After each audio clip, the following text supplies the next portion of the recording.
Yes, yes. you're loud and clear. All right. I'm sharing my screen. I believe you can see my screen right now. I don't know. Can you see my screen?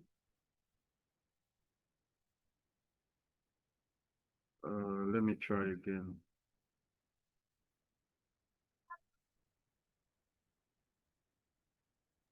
Okay, how about now? We can't see your screen yet.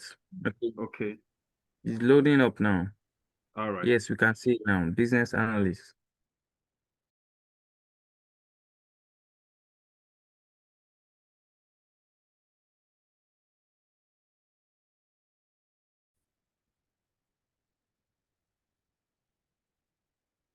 Hello, can you still see my screen?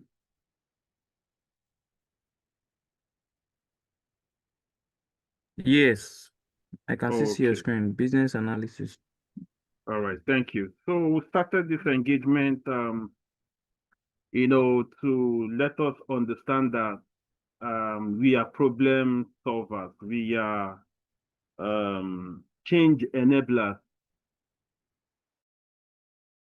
Basically, change enablers for any organ.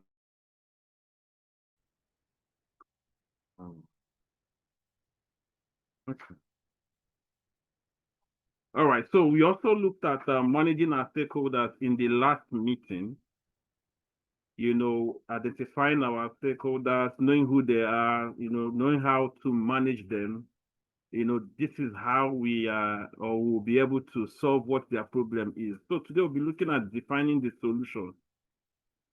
So how to get to understand the solution to that problem? How do we solve that problem?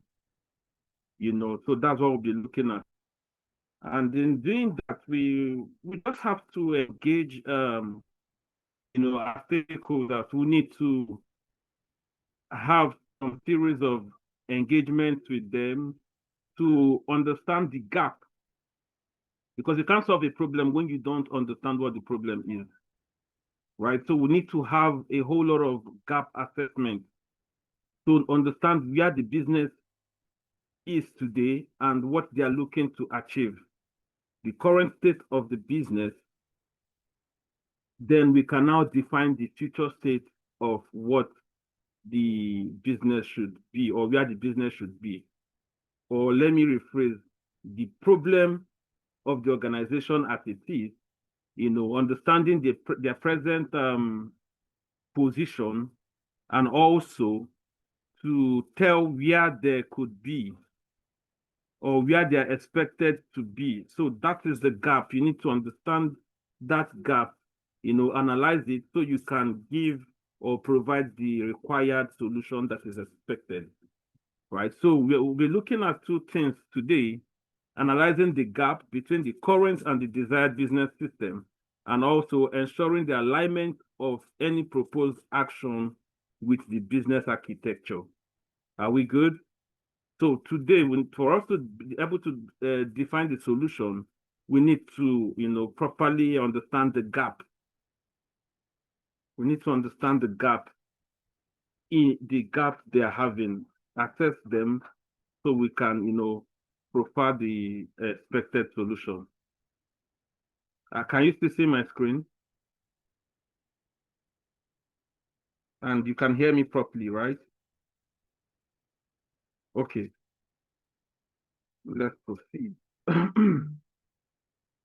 So gap assessment is required for the business analyst to, explore the current state of the business, and also, to tell the desired future state of the business, right? We can apply this in different levels depending on the situation of the problem. Let me see your chat. Okay, thank you very much. Thank you very much. All right. So it is very expected that we apply what we call a business activity model that will give us a clear overview of the desired state, because it is very key that we have a clear approach to how we define solutions to our stakeholders. So there's what module, which will give us a clear overview of where we are expected to be, all the activities that is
All right.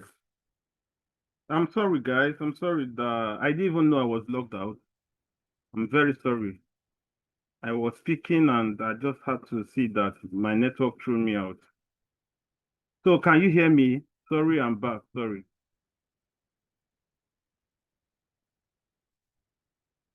Hello. Yes, we can hear you.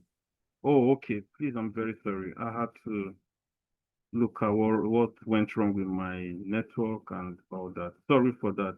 So yeah.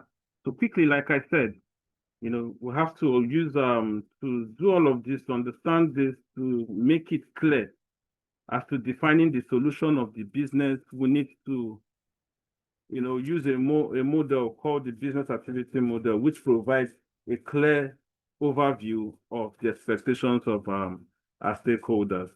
It gives us all the activities, what should be done, and all of that, right? So gap analysis or gap assessment, at every level is expected. We assess what it is, so we can use it to, examine the present state, which is the as is, and the to be state, which is the future state, right? We also use this to, examine the competencies, of people within the organization or people that, we'll be working with, right? We also use it to understand the systems, the IT system that is required, to to give that solution, or the required IT system for that solution. Are we good? All right. It also helps us to identify the difference between the current state. I've mentioned this before. There's also a framework called the pulpit, which pretty much explains, or this speaks volume to understanding or defining the solution of every problem that we have to solve as business analysts. The pulpit, which talks about the people, it talks about the organization, it talks about the processes, the information, and the technology. The people, the staff, or people that will be working with the stakeholders, pretty much, right? The organization, you need to understand the vision, the mission, the objective of the organization. Then the processes, how do they carry out their processes? We need to do proper analysis, proper gap assessment of all of these things, the pulpit framework. And also all of this will help us understand the business context, so we can, identify the potential solution as it is. Right. So identifying areas of concern, the activity model should be inspected.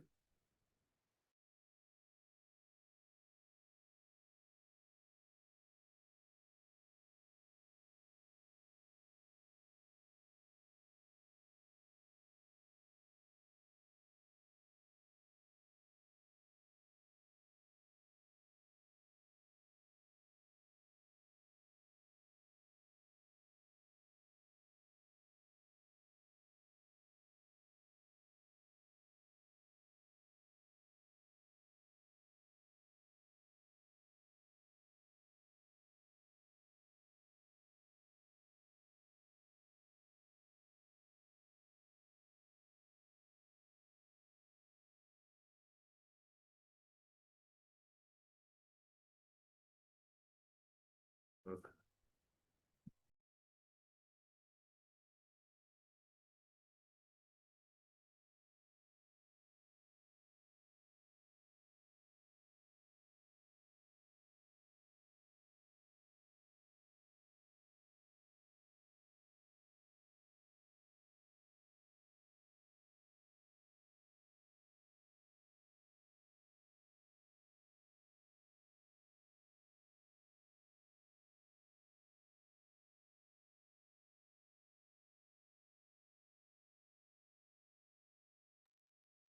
Hello, am I still back? Can you hear me? I'm sorry, the network keeps taking me out.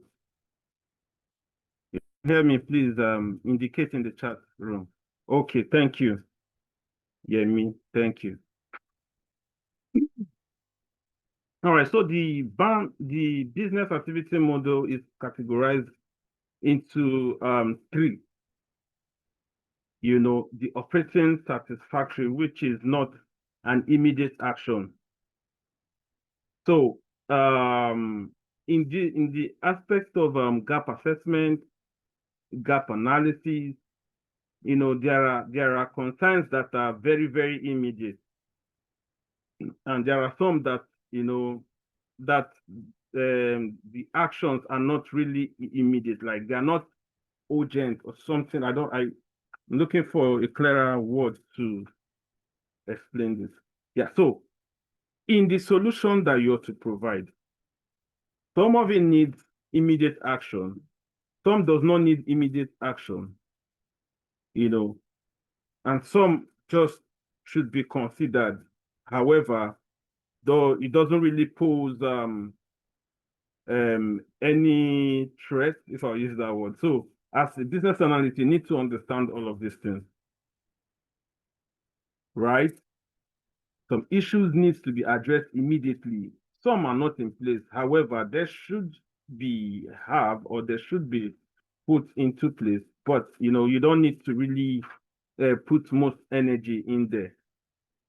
Are we good? So categorizing these activities allows the work that is expected, so we can get that value or that solution that we are looking for.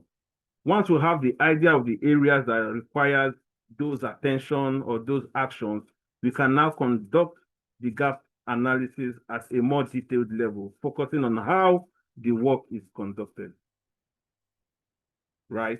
So when we engage our stakeholders, when we sit with them, we have a whole lot of questions to ask as BAs, because asking the right question to guide your solution that you're to provide.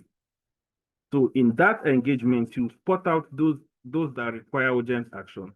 You can be able to categorize and prioritize how you approach that solution as it is. Right. So yeah, the framework for gap analysis. Like I mentioned, meetings, investigation, interview, right? You meet with these people, you sit with them, you ask the right question. This will help to define the requirement, that can lead to that change that they are looking for, that can solve that problem or address the problem that they are looking for.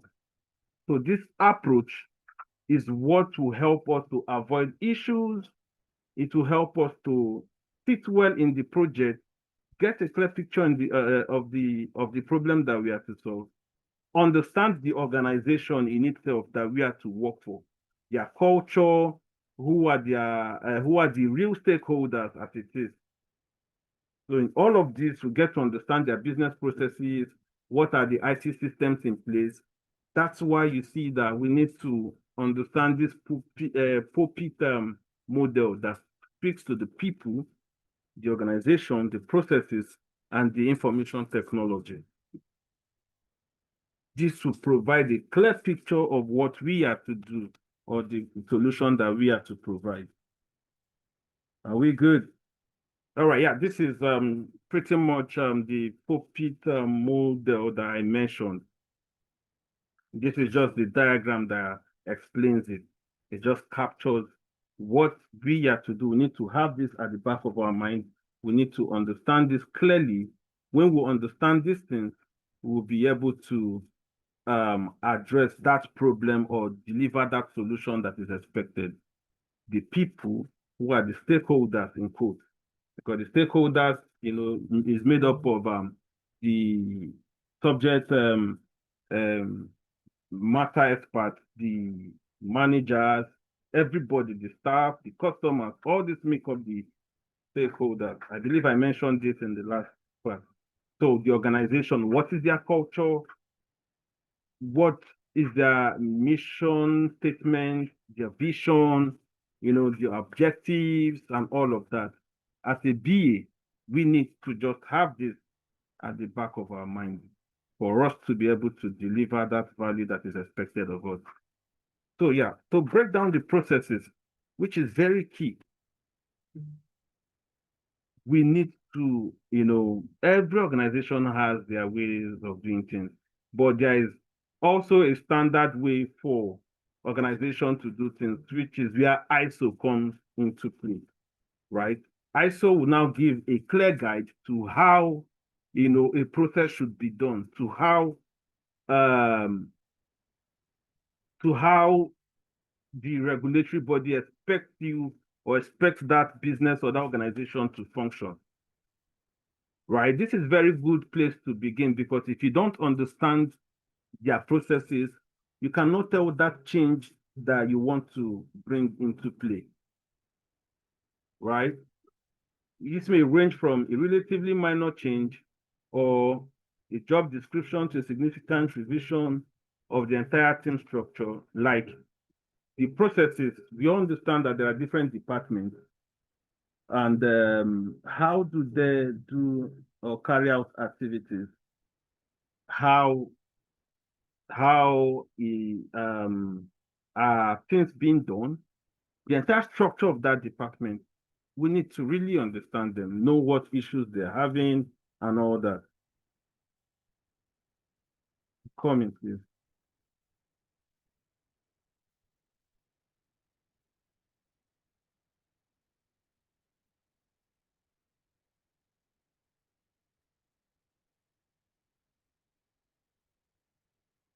All right.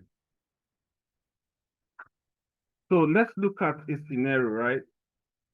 Let's say a process improvement of two roles that are merged together, right? So we are likely to have, or it is likely to make an impact in the organizational structure, in the job description, the skills, and the IT systems, maybe the softwares and all that you'll be using. So it needs to be defined, right? That, okay, see how this should go. See how this should, let's say a HR person, or let me use a sales person, So some organizations just have strictly the salesperson that does real-time sales, B2B sales. And also they might have a customer relationship person that, pretty much follows up prospective clients. So we can have this salesperson or the customer relationship person have these roles. Okay, you're managing our customers, like following through, and also you're closing the deals, like you're making the sales in itself, right? So you see that these two roles are merged together. So if you don't understand those processes, there's no way you can, merge that together to allow that person work effectively. I don't know if I'm making sense. Are we good? Are we together? So if you get to understand how those processes work, you can, merge them together and have this thing running effectively. Right? Thank you very much, Princess. Thank you, everyone. Thank you. All right, thank you. I really appreciate it. So it is important that a more detailed definition is developed that, representing the procedures that is to be applied when these tasks are undertaken.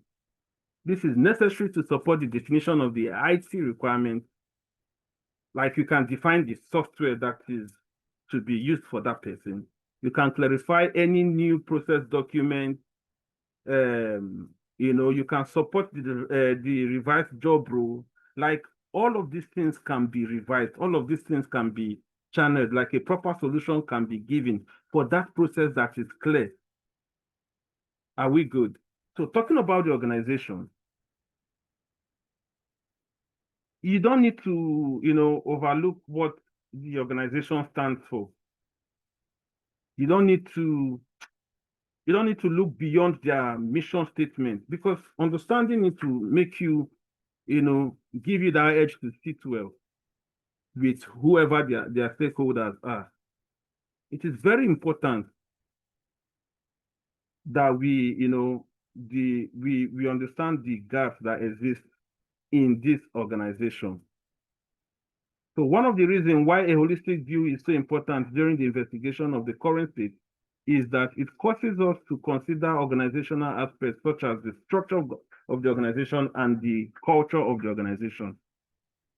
So McKinsey has a 7S model, that a BA should, that is very useful for a BA to, have a knowledge of, because it provides a clear framework for, thinking about the elements that contribute to the organizational view.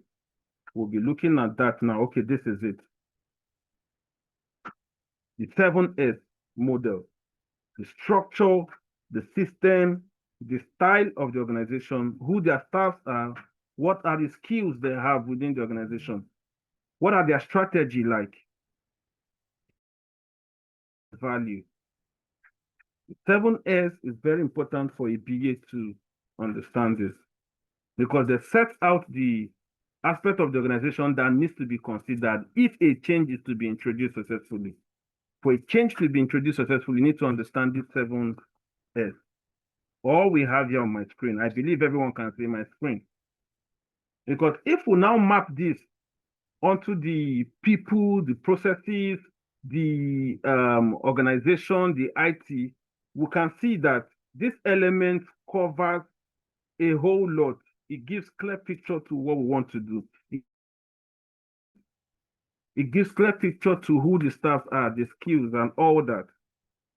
And their shared values are at the core of the organization, because every organization has that value proposition, right? So understanding their systems, the all value, that shared value for that organization. My internet is unstable. I believe I'm not off at the moment. I don't know what's wrong. I keep taking it. Okay.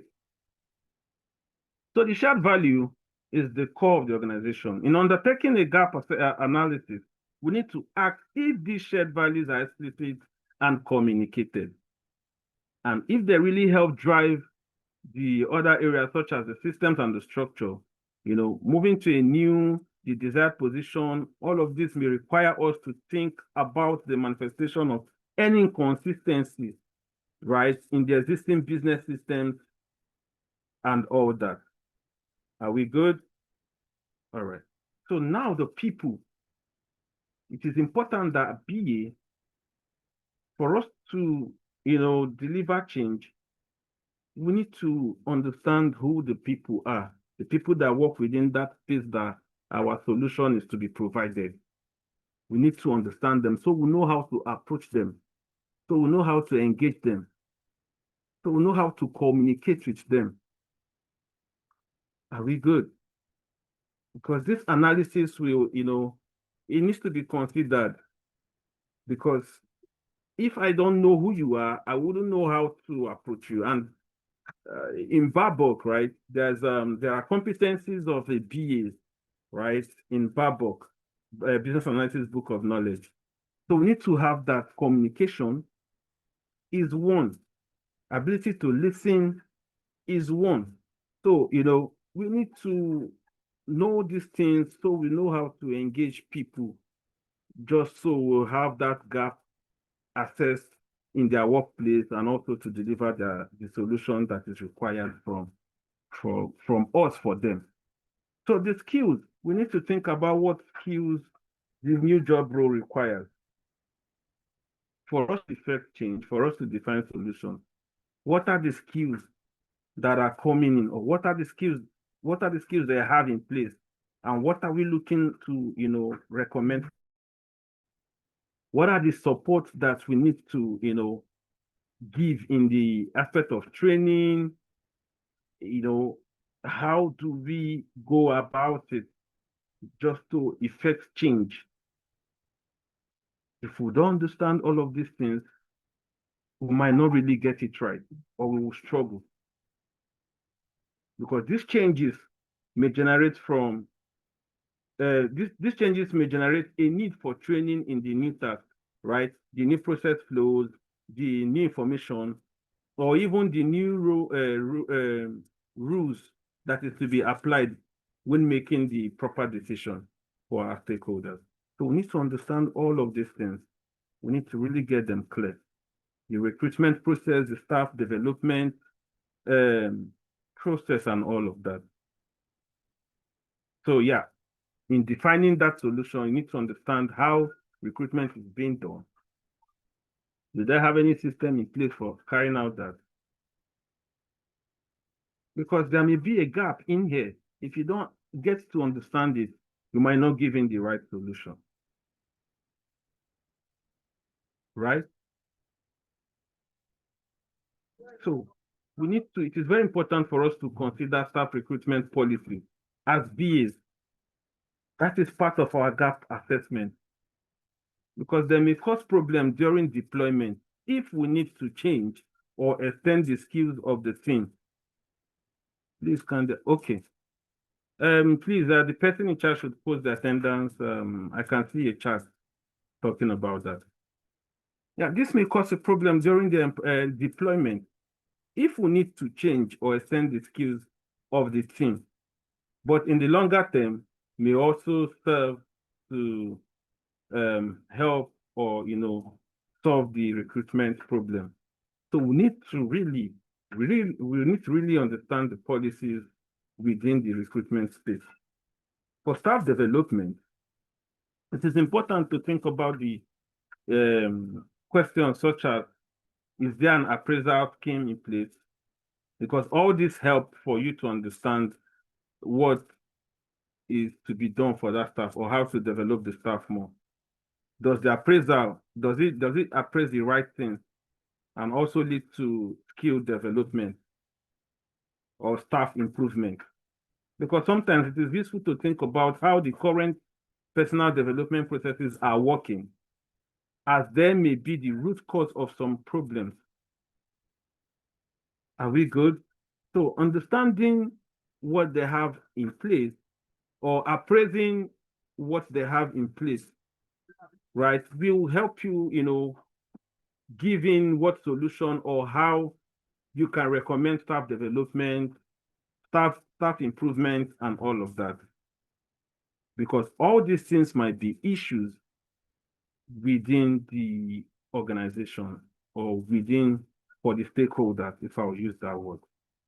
And also how they are motivated, how staff are motivated and the reward they get. Understanding all of these things will also help you, because it's very useful to consider the level of staff. What are the reward systems in place? Because there might be issues that can be causing that problem for underperformance or something like that in the organization. So where's my system? I hope I'm not off. Okay.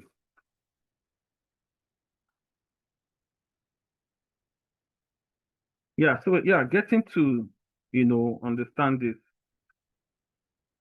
will help recommend giving that solution and all that is expected. The alignment of the reward system with the objective of the organization is very vital if a change is to be made, if a change is to be done.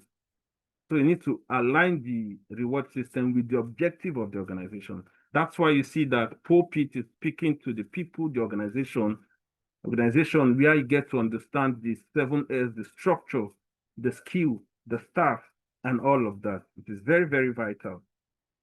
So information and technology. The business process improvement are often concerned with the retrieval and distribution of information. So gaps associated with that area are often identified. During gap analysis, the information required should be analyzed using techniques such as document analysis and modeling using entity relationship models or other class diagrams. Information technology. During this gap, we need to understand how the documentation they have in place, the modeling, we need to really get these things clear because they will help us to understand what information is needed to perform the business processes right, to identify where additional information is required, and also to clear the requirements properly. I think there's a chart, hope it's not for me. Okay, attendance, please. All right. So the technology element of the pulpit is is often the core enabler of the business change, right? Right. It is very important to think about what IT systems they have in place, so we can know how to assess them and also how to support. So if you're able to define the to-be state, which is the future state, right, we need to now, that will guide what systems they should have in place or how we can support to drive that change, right? We need to understand these things, the functional requirements and the non-functional requirements for the IT support system. Are we good? And also the accessibility, because when introducing this change to the IT system, it is very important that we ensure that the systems are as accessible as possible. We need to understand the user friendliness and all of that.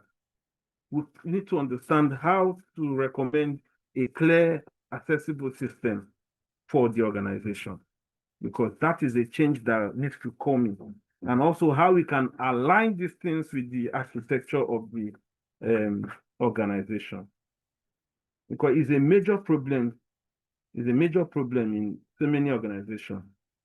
Understanding or aligning their IT systems with their processes as BAs, if we really don't get these things clear, we will not get it right, or the solution might not be, so good enough.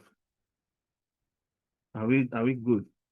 So during this analysis, it is very critical that such issues are considered.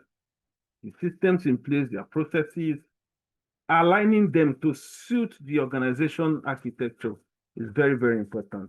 Because when introducing new IT functionality without considering how this will impact upon or need to align with the existing IT system or the infrastructure, it may end up in introducing another problem rather than solving the problem they are having.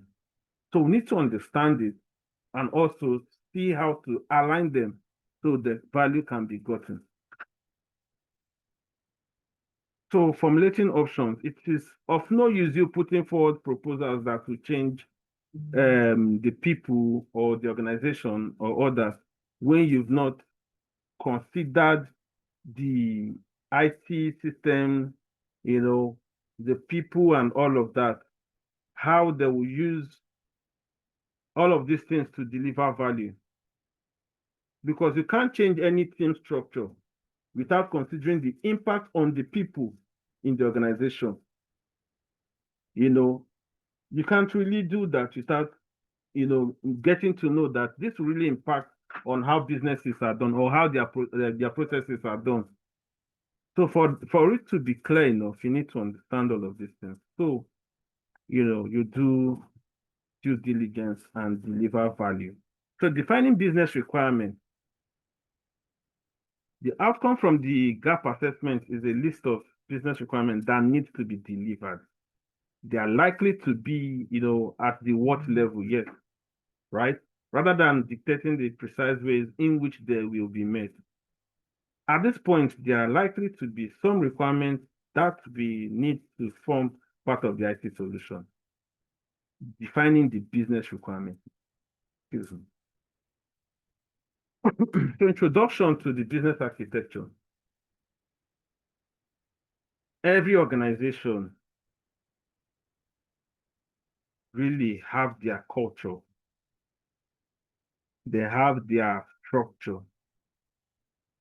A business cannot just come, without putting too many things together that makes up the architecture of that business. So if any change must align with that business, it is common for for the changes to affect the processes of the business, their IT system, their database, and all of that, without causing or adding any other disruption or giving them issues. Whereas we are expecting solution, however, we are getting more problems. So you see that they will struggle.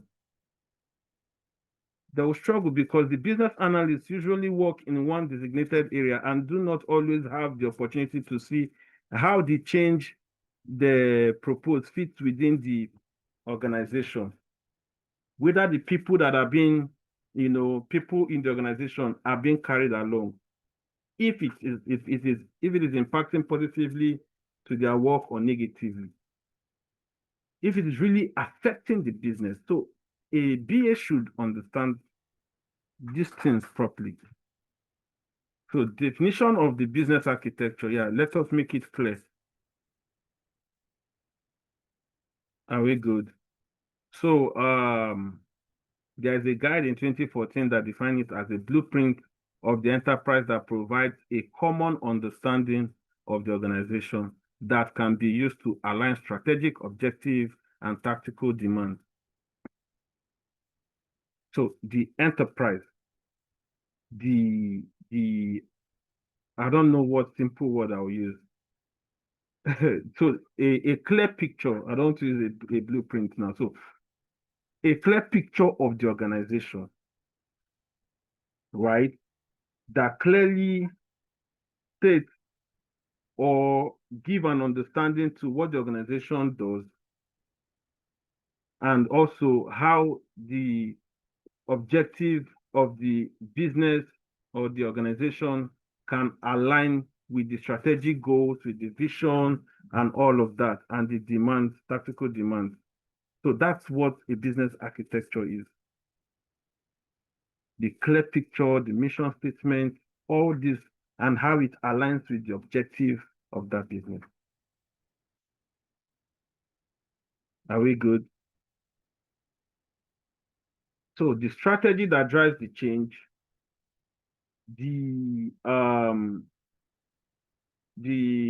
how the strategy would be refined, and all of these things, they enable us to generate a proper improvement across the entire enterprise, entire business.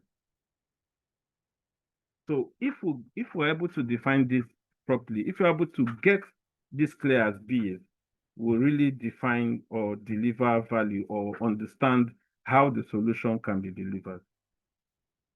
Yeah, so a business architecture has three primary objectives: to promote organizational health, where we ensure that the longevity and well-being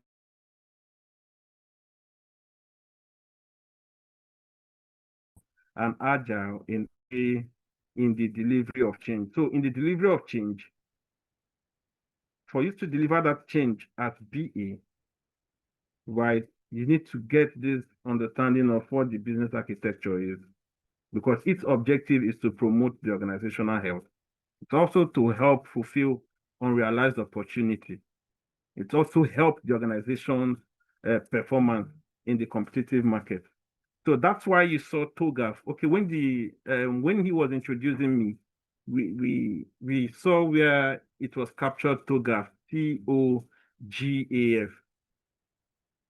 the Open Group Architecture Framework. It really speaks to how an understanding of what rebranding the organizational process, in fact, is part of the requirement for CBN to banks and all of these things. So we come into the organization, we improve their processes, we improve their IT systems, just to understand where they are today and also to take them where they should be, or what the regulators are expected. So you see that this will improve the health of the organization. It will help to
Very sorry for, I don't know, my network is very terrible.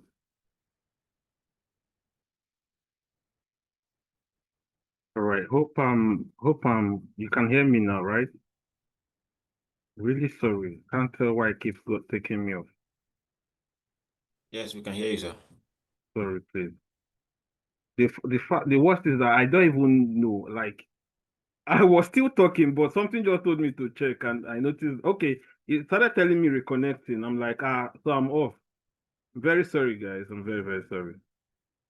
All right. So, to understand the business architecture, what are their capabilities of the staff, the capabilities of their IT systems, what are their policies in place, who are their suppliers, all of these things, are the structures that we need to get clear on, we need to understand. So in that way, we can now, deliver the right solution or recommend what their future state or future positioning can be. So there's a wide range of techniques that can be employed when defining the business architecture. They vary from, the focus on the bigger picture of the business architecture, such as the business model definition, the motivation analysis, capability modeling, through to more detailed techniques such as the value stream analysis, value network analysis, and information mapping. So the two key techniques from the list that form the essence of an effective business architecture are the business capability modeling. So in the TOGAF framework, I don't want to really speak much on that, but let me just say this, right? So there's the business capability. So you need to detail their capabilities as it is. You need to show it, you need to model it, put it clear. That will now give a clear picture of where they are today, and you can be able to recommend where they should be. So also carry out a value stream analysis.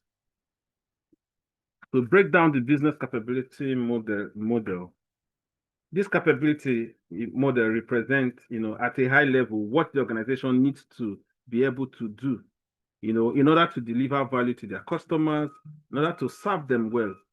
Why these initial capabilities can be decomposed to a number of levels, they should never reflect how delivery is actually achieved in practice.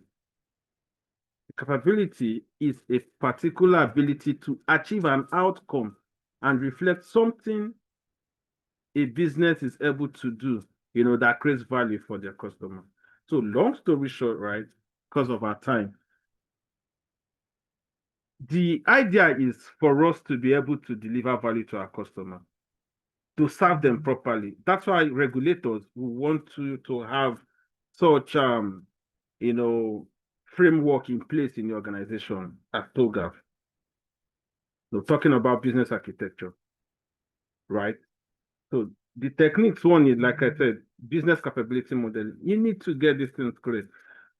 You need to understand it. So a value to improving your processes, serving your customers right, and supporting the growth of the organization is very, very key. Are we good? So we need to really understand that and also apply them. It should be noted that the following rules may apply when producing business capability model. Capabilities should be defined in the business terms. The capability also should be named as nouns, not verbs. Capabilities are static. The value stream, they should show how things are done. They should show how the flow is. It should be unique across the entire model of their capabilities. And they are also enabled, for the value stream, the value proposition, what and where there should be. Modeling these capabilities really help us deliver that. Okay, for example, if considering working with of the capabilities to be by the partner will help in the evaluation and possible removal of prospective partners. Are we good? All right.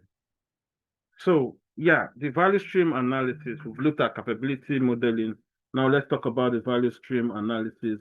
So we can take some few questions before our time runs out entirely. So there are many techniques that can be used to investigate and represent, right? The value stream approach is one of the most powerful when used as part of the business architecture.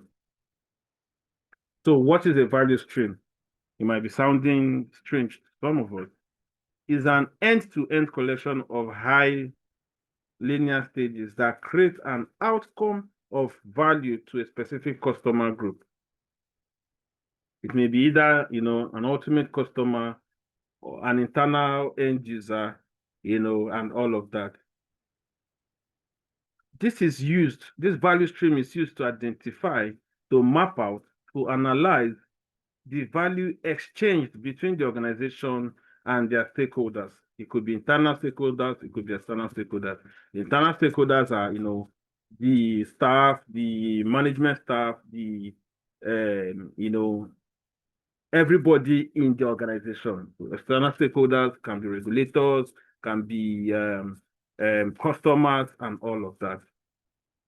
Right. So this value stream analysis, it really focused on the delivery of value, and it may not reflect the way the work is done in practice. However, what the value is expected. So we can see this diagram for a mortgage application. They carry out the initial inquiry, the applications, carry out a proper assessment, release of funds, and it gets to the funds gets available to the potential borrower. Just this flow, this diagram is just a value stream for a mortgage application. For those that want to apply for a mortgage, these are the processes, these are the flows, these are the stages before funds will be released or made available at the end of the day. So when producing a value stream, it is worth noting some key guiding principles, like the stakeholder, focus on the stakeholder, take a holistic view of what the processes are, who the customers are, and further the composition, because this will help you, identify which business capability will help the stakeholders achieve that value they're looking for. Organizations that understand this value stream system within which they operate and who appreciate their role in delivering value are well placed to promote the effective delivery of value to the recipient of their product or services. Just as we see here, this diagram pretty much explains this to us. So in summary, right, gap analysis is concerned with identifying the differences between the current business situation and the desired future business system. Just as mentioned before, right? So we need to take a holistic view, considering elements such as the business processes, the people, in addition to the processes, like the people carry out, and also the IT system. It is very important that any proposed change or proposed changes, they align with what the business speaks for or what the business stands for, which is the business architecture. The overall goal of a business architecture is to enable an organization to focus on their products and services that is being delivered to their customer, and the value that the customer will receive from you as an organization or as a business. So hence, any business architecture needs to reflect a high level of abstraction, considering what the business needs to do to deliver value to its customers, rather than how or when or where the value is delivered. So we've looked at two techniques, which is the business capability modeling and the value stream analysis. These two techniques, if we understand them well as BAs, we will definitely define the right solutions for our customers, for our stakeholders, or for the business. All right. Thank you, everyone. Thank you. I really appreciate. I don't know if there's a question. Let's get it before. I think we are some minutes late. Let's get to Right, the thank you very questions and much, your Mr. contributions. Kingsley. Please let's give Mr. Kingsley a round of applause in the chat box. Do you have any questions? Please let us know if you have any questions. You can raise